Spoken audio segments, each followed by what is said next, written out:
44절 말씀을 보게 되면 한 사람이 어떤 밭에서 보물을 발견했습니다. 보물을 발견하고는 돌아가서 자신의 소유를 다 팔아서 그 밭을 샀다고 합니다. 우리 이 말씀을 보면서 먼저 알아야 할 사실은 예수님 당시에는 경제적인 배경이 오늘날과는 달랐다라는 사실입니다. 당시에는 재산을 지키기 위해서 은행이라든가 투자 같은 것은 없었습니다. 보관을 잘 하는 것이 최우선 과제였습니다. 그 시대에 늘 일어났던 일은 도둑 그리고 전쟁, 약탈이었습니다. 그런 위험에서 자신들의 재산을 지켜내기 위해서는 사람들이 선택했던 가장 확실한 방법은 그냥 그 재산을 아무도 모르는 곳에 숨기는 것이었습니다. 물론 주인이 그것을 잊어버릴 수도 있었고 이 세상을 떠났을 수도 있습니다. 다만 밭 자체를 합법적으로 구매하게 되면 그 이후에 보물을 파내더라도 아무런 문제가 되지 않았던 것입니다. 이 말씀은 비유인데 이 비유에 들어있는 중요한 핵심이 있습니다. 그 사람이 보물이 들어있는 그 밭을 사기 위해서 자신을 그냥 빈털터리로 만들어야 했다는 사실이며 그 사람은 자신을 빈털터리로 만드는 것보다 그 밭 안에 훨씬 더 소중한 것이 있다라는 사실을 알았습니다. 바로 이 사실을 이 비유에서 말씀하고 있습니다. 두 번째 비유에서는 좋은 진주를 구하러 다니는 상인의 모습이 보입니다. 이 상인은 극히 값진 진주 하나를 발견했다라고 하며 역시 그도 자신의 소유를 다 팔아서 그 진주를 샀다고 말씀하고 있습니다. 도대체 얼마나 좋은 진주이길래 자신의 소유를 다 팔아서 사야 할 만큼 값진 것이겠습니까? 과거에 클레오파트라에게 진주가 있었다라고 하는데 그녀가 가진 진주는 당시 화폐 단위로 6천만 세스테르티우스 이렇게 기록을 하고 있습니다. 오늘날의 가치로 환산을 하면 대략 1.7톤의 순금의 가치였다고 하며 대략 330억에서 1,300억으로 평가됩니다. 본문에 나오는 이 상인 역시 자신이 가진 모든 것을 다 포기하더라도 자신이 앞으로 얻게 되는 것이 훨씬 더 크다라는 사실을 알고 있었던 것입니다. 이 비유가 무엇을 전하려고 하는가 우리가 물어야 하겠지요. 분명히 이 두 사람은 무언가를 깨달았습니다. 이들의 눈이 밝아진 것입니다. 이들은 다른 사람들이 못 보던 것을 볼 수 있는 눈을 가지게 되었습니다. 이들이 마주한 보물들이 무엇을 의미하는 것인지 이들은 보았고 깨달았습니다. 자신들이 가지고 있던 것을 다 팔았기 때문에 자신이 가진 비용과 희생이라고 하는 것이 정말 크다라는 사실도 압니다. 그러나 이들은 가장 가치 있는 것을 보았으며 그 아름다움을 향해 멈추지 않고 앞으로 전진해 나갔습니다. 그리고 큰 기쁨 뒤에 자신이 가진 것을 희생했습니다. 앞으로 마주하게 될 가장 큰 가치를 보았고 그것이 자신들에게 다가올 것을 알았기 때문에 자신들이 지금까지 간직하고 있던 것을 기꺼이 내어놓을 수 있었습니다. 이 두 개의 비유는 분명히 우리에게 질문을 던지는 것입니다. 이 비유는 하나님의 나라에 대한 비유의 말씀인데 천국은 어떻게 얻어낼 수 있는가를 질문하는 것이 아니라 천국은 어떻게 받아들이는가를 질문하고 있는 것입니다. 우리가 상식적으로 생각하면 우리가 천국을 받기 위해서는 반드시 해야 하는 일이 있다고 주장할 수 있겠으나 사실은 저와 여러분들이 천국을 얻기 위해서 우리가 할 수 있는 일은 없습니다.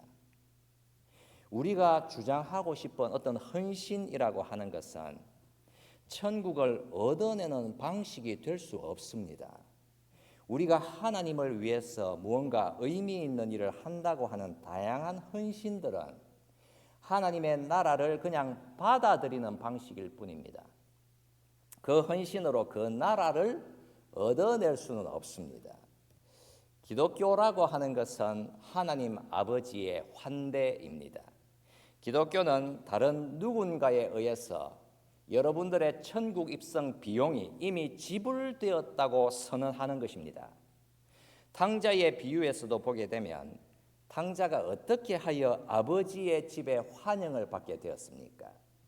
그냥 아버지가 그를 받아들였기 때문입니다. 방탕했던 그 자는 그냥 아버지의 환대를 받아들이기만 하면 되었던 것입니다. 탕자가 받았던 그 옷과 반지, 송아지, 이 모든 것은 그냥 맏아들의 희생으로 주어진 것이었습니다. 그렇다면 이 본문의 말씀이 우리를 향하여서 전하려고 하는 바는 정말 명확합니다. 예수님이라는 복음이 얼마나 놀라운 것인지, 이 복음이 얼마나 소중한 것인지를 너희가 보라, 그 말씀을 하시는 것입니다. 예수님이 우리의 인생에 임하실 때에 그 주님이 누구인지를 보면서 우리는 어떤 반응을 하면서 살아가고 있는 것이겠습니까? 주님이 어떤 분이신지 알 것도 같습니다. 당신은 위대하시고 정말 크신 분이시니 나에게 약간의 도움, 약간의 힘, 약간의 영감을 주시기 바랍니다. 이런 반응이 의미하는 바, 그냥 내 인생에 아주 작은 야망을 이루어내기 위해서 하나님의 큰 능력이 조금이나마 나를 도와주기를 원하는 상태인 것입니다. 그렇다면 이 본문에서 등장하는 보화라든가 값진 진주라고 하는 것에는 사실은 별로 관심이 없습니다. 내 인생이 어려울 때에 그냥 잠깐만 방문하셔서 내가 원하는 것을 조금만 주시기를 원하는 것입니다. 우리는 늘 그런 원함을 가지고 살았습니다. 하나님, 내가 분명히 좋은 길, 잘하는 길, 행복한 길로 잘 갈 수 있을 것이라고 생각을 했었는데 가만 보니까 조금 추가적으로 필요한 게 생겨났습니다. 그러니 내 기도를 들어주시고 내 필요를 채워주시고 약간의 영감을 주시면 합니다. 그러나 예수님의 복음이라고 하는 것은 사실은 그 어떤 것보다도 더 놀랍고 훨씬 더 아름다웠고 두려운 것입니다. 기독교는 정도의 변화 또는 양의 변화가 아니라 본질의 변화인 것이며 그냥 새로운 영역으로 들어가는 것입니다. 새로운 현실, 새로운 차원이 임하게 되는 것입니다. 여러분, 질문을 이렇게 바꾸어 이해할 수도 있겠지요. 우리는 성경이라고 하는 것을 어떻게 생각합니까? 우리는 성경을 어떻게 접근하고 있는 것입니까? 성경이라고 하는 것은 복음이라는 소식을 담고 있는데 사실 이 복음에는 분명히 날카로움이 들어있고 아주 선명함이 들어있습니다. 그렇다면 오늘날의 시대에 사람들의 반응은 어떠한 것입니까? 어떤 부분은 공감할 수 있다라고 말을 하지만 어떤 부분은 받아들일 수 없다고 말합니다. 마치 아주 균형 잡힌 시각을 가지고 있는 사람인 것처럼 말합니다.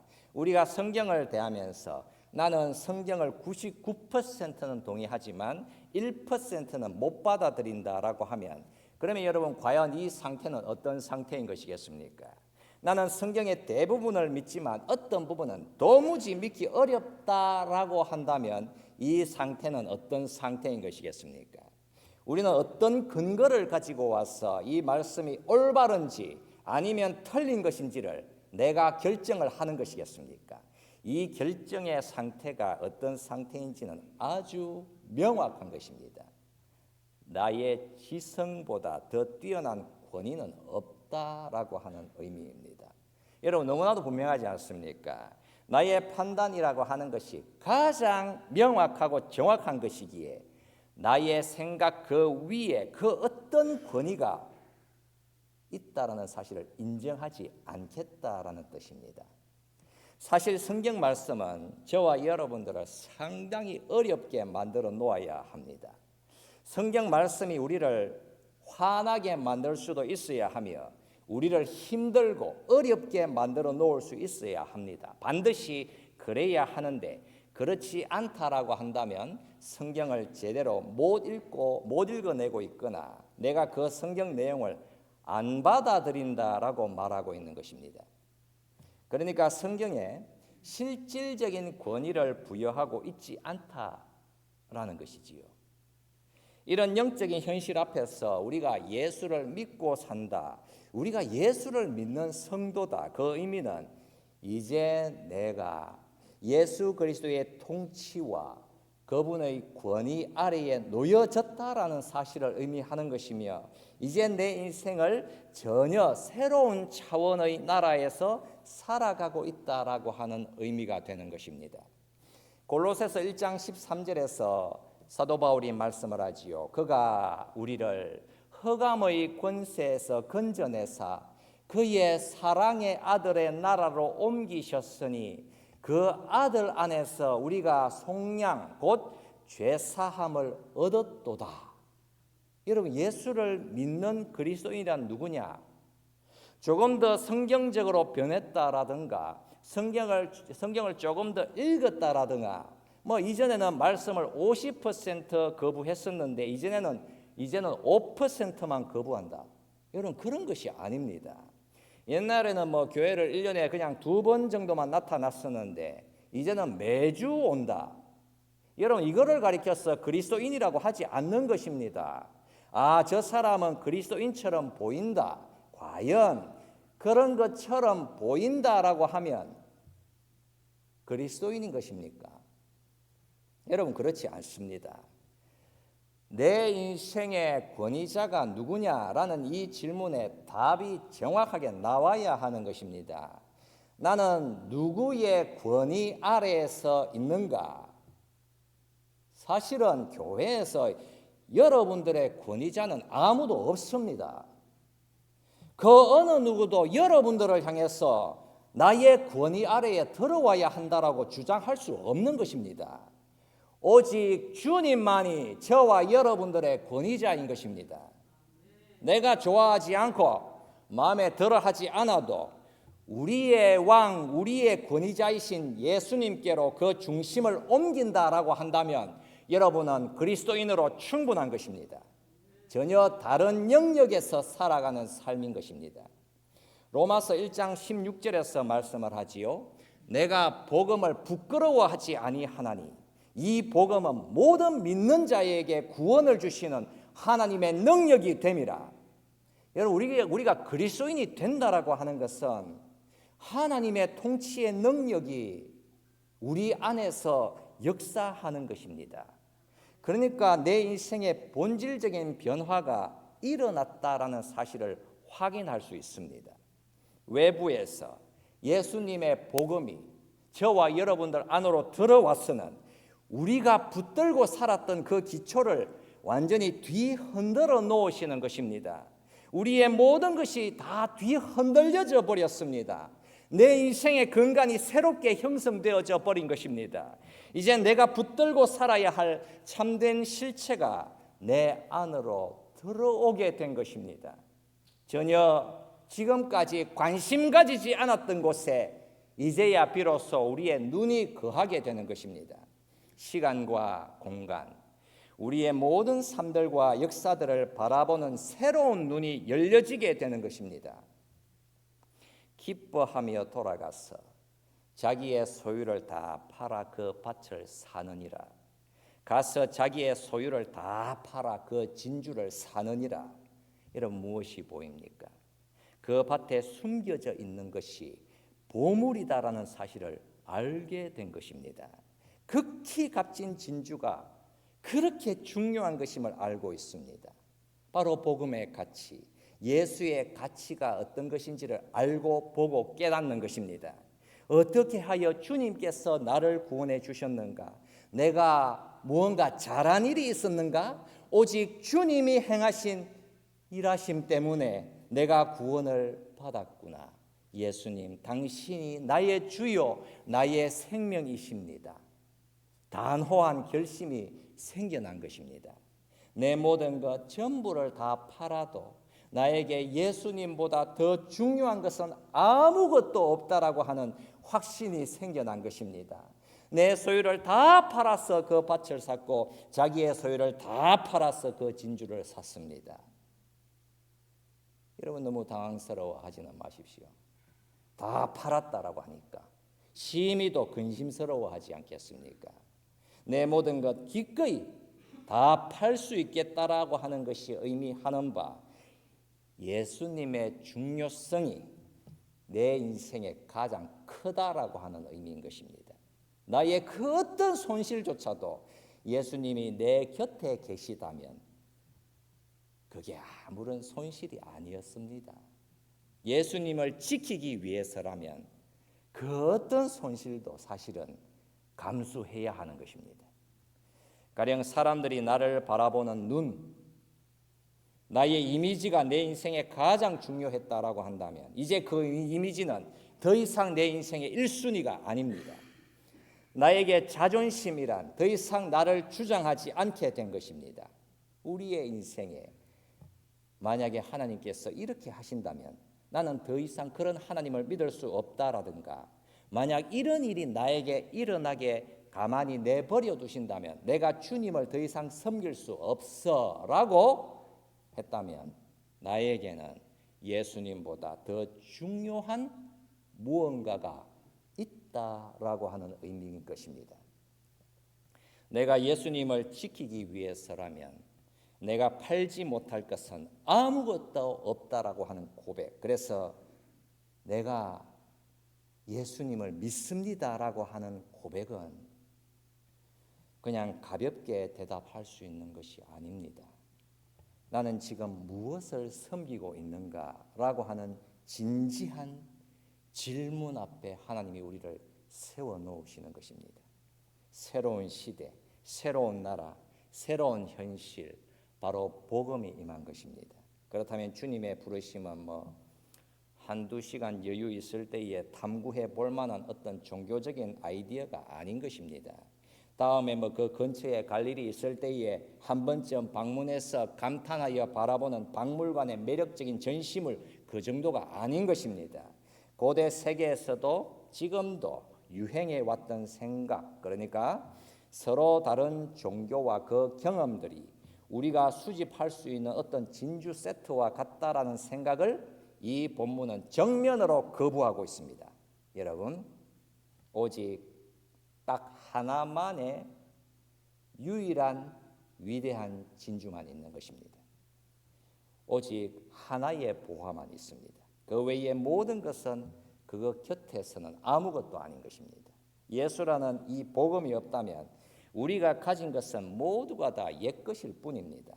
여러분, 이 결정이 시급한 이유는 세상에 많은 종교나 철학이 가르치는 것처럼 그냥 이렇게 여러분 원을 그리듯이 그냥 도는 것이 아니기 때문입니다. 세상은 여러분 하나님이 정하신 목표를 향해서 직선으로 나아가고 있으며 정말 빠르게 나아가고 있습니다. 과연 예수님이 자신의 복음이 진주이고 보물임을 지금 우리를 향해서 간절히 선포하고 계신다라고 한다면 여러분 우리가 어떻게 반응을 해야 하는 것이겠습니까? 기뻐하며라고 말씀합니다. 기뻐하며 자신의 모든 것을 처분했습니다. 나의 옛 삶이 처분되는 것에 대해서 두렵지 않았으며 오히려 그 뒤에 있는 것을 기대했습니다. 사도 바울이 바로 이 놀라운 삶을 이렇게 표현해 주고 있습니다. 로마서 8장 18절 말씀입니다. 생각하건대 현재의 고난은 장차 우리에게 나타날 영광과 비교할 수 없도다. 바로 이 구체적인 삶이 감추인 보화와 값진 진주를 기대하는 삶의 모습을 보여주고 있는 것입니다. 이런 사도 바울이 여기에서 생각하건대라고 말씀을 했습니다. 생각하라 말씀을 합니다.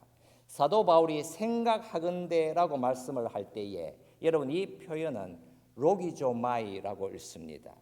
이 표현은 고대 헬라 세계에서 상업적인 용도로 사용된 표현입니다.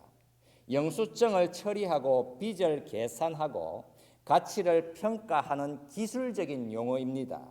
고대 그리스의 상업과 법정에서 이 단어는 있는 그대로를 계산하는 것을 의미했습니다.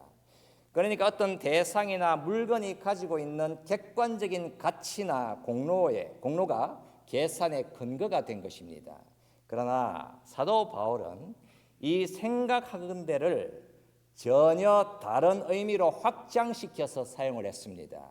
오히려 인간의 이 이성적인 계산이 하나님을 대적할 수 있기 때문에 인간이 자신의 공로를 계산하는 것이 아니라 하나님이 은혜로 우리를 의롭다라고 계산해 주는 것을 의미하는 것입니다.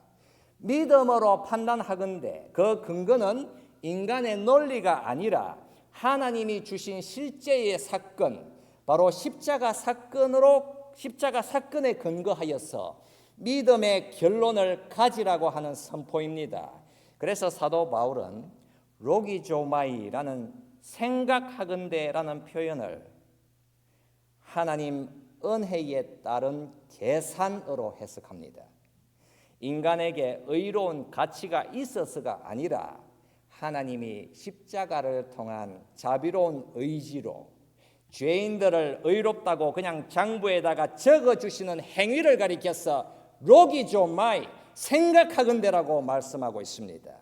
너의 머리로 계산기를 두드리지 말고 하나님이 너희를 위해서 행하신 십자가 사건을 사실로 받아들이고 그 결론에다가 너의 생각을 맞추어라 말씀을 하시는 것입니다.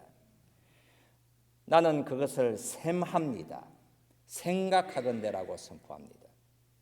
예수 그리스도를 나의 보화로 나의 진주로 여기고 그렇다면 이제부터는 무엇이든지 마주할 수 있으며 하나님이 부어주시는 기쁨을 가질 수 있게 되는 것입니다. 우리는 그리스도의 십자가를 바라보고 확인을 해야 합니다.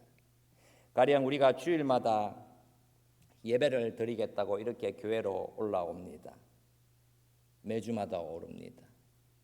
왜 오는 것입니까?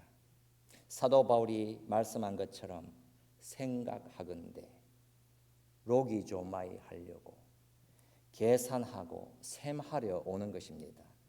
예수님이 보물임을, 그분이 내 인생의 가장 큰 진주임을, 예수님이 주시는 놀라운 유익과 놀라움들, 우리의 구원받음을, 그리고 앞으로 다가올 것을 바라보고 셈하러 오는 것입니다.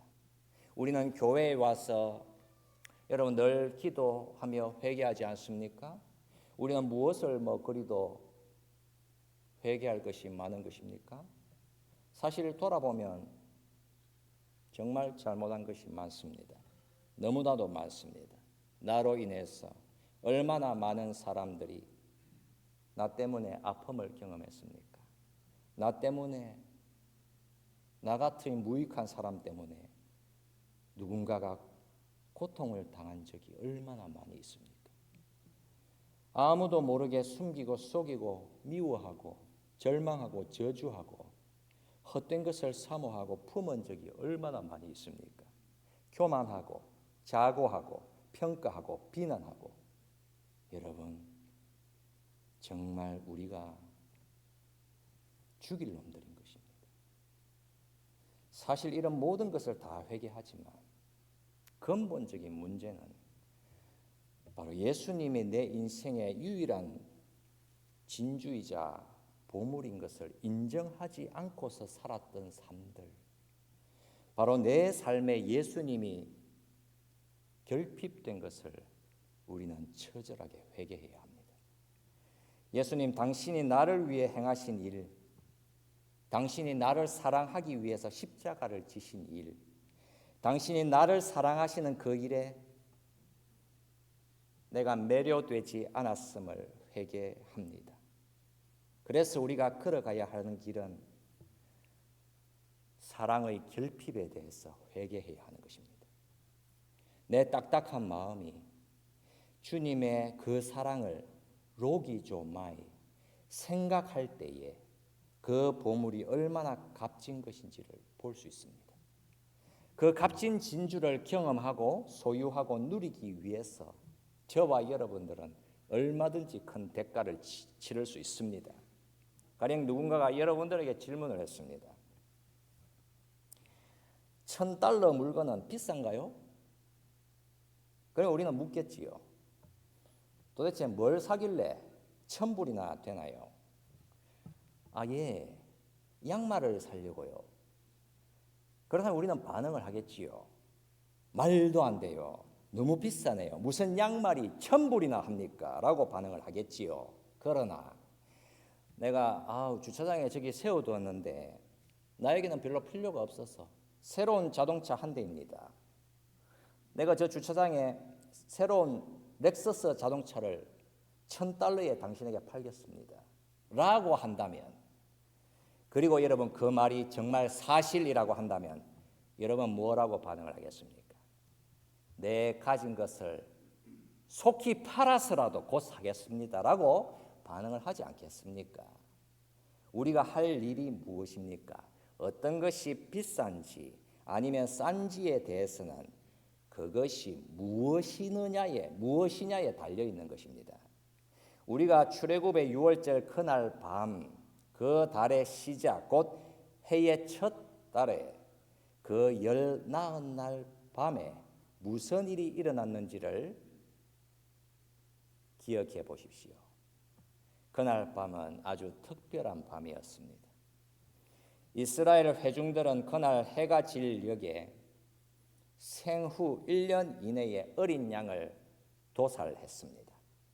그리고 그 양의 피를 그릇에 담아서 우설초에 적셔다가 자신들의 앞쪽 문 임방과 좌우 설주에 발랐습니다. 그리고 밤이 왔습니다. 이제 여호와의 멸하는 자가 애굽에 임하시게 됩니다. 그날 밤은 이스라엘의 정치적인 자유를 의미하는 밤이 아니었습니다. 그날 밤은 바로 여호와의 밤이었습니다. 왜 이스라엘 백성들이 자신들의 문에다가 어린 양의 피를 발라야 했겠습니까? 이스라엘 백성들이 아무런 잘못이 없고 죄가 없다면 피를 바를 필요조차 없었겠지요. 그들은 반드시 자신들의 집 문 앞에다 반드시 피를 발라야 했습니다. 여러분, 그 피는 한국의 무속신앙에서 타살구슬하듯이 신령의 노여움을 풀어주고 비위를 맞추기 위해서 짐승을 죽인 것이 아니었습니다. 무속에서 신령의 노여움을 달래기 위해서 구슬하고 제물을 죽여서 짐승의 피를 무당의 입에다 바르고 사방에다 피를 뿌리는 그런 행위가 아니었습니다. 타살굿을 행했던 이유는 인간의 부정과 액운을 짐승에다 실어서 소멸시키겠다는 것이었습니다. 그 무속의 힘으로 신령의 노여움을 풀겠다고 인간이 능동적으로 신을 달래겠다라고 하는 것이었습니다. 그러나 6월절 그날 밤은 그런 가짜가 아니었습니다. 여호와의 멸하는 자가 애굽을 지나갔습니다. 그가 지나갈 때에 히브리인들의 집을 그냥 지나가게 된 것은 어린 양의 피를 그가 보았기 때문입니다. 그렇다면 여러분, 그 사실이 의미하는 바 히브리인들은 무죄가 아니었다는 의미인 것입니다. 그들이 어린 양의 피를 발라야 했던 이유는 그들 역시 그 집 안에 들어있는 사람들 모두가 다 유죄이며 죄인임을 선포되었기 때문입니다. 여호와 하나님은 영적 평등주의를 적용하셨지요. 여호와의 멸하는 자가 그 어떤 문이라도 열고 들어가게 되면 모두가 다 죄로 인한 형벌을 받아서 마땅한 죄인, 형벌을 받아야 할 마땅한 죄인들이 들어있었고, 여러분 그곳에는 죽음이 기다리고 있었습니다. 구약의 그 머나먼 사건은 반드시 새 언약 시대의 그림자로서 이제 지금 저와 여러분들을 겨냥하고 있습니다. 우리가 십자가의 피를 마시고 어린 양 예수님을 우리 앞에다 대속으로 내세운다라고 하는 의미가 과연 무엇인 것입니까?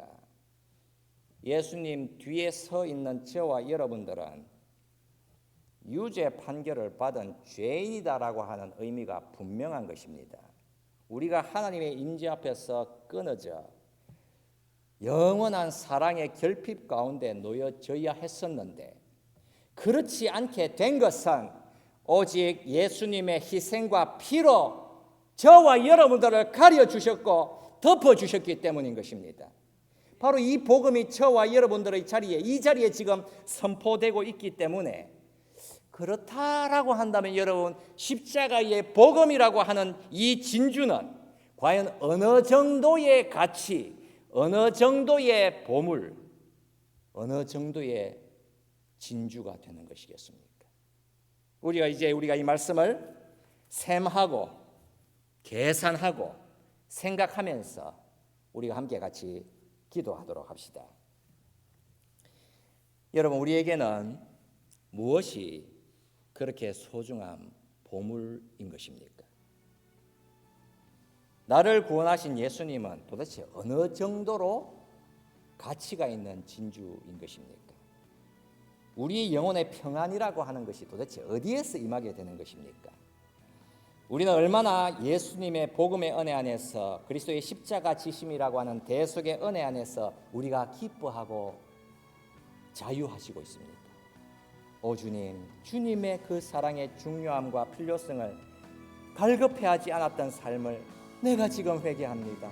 내 인생의 그 십자가가 내 인생의 가장 소중한 보물, 가장 소중한 진주가 되게 해달라고 우리 함께 같이 동성으로 기도드리겠습니다. 살아계신 우리 하나님 아버지, 주의 임재하심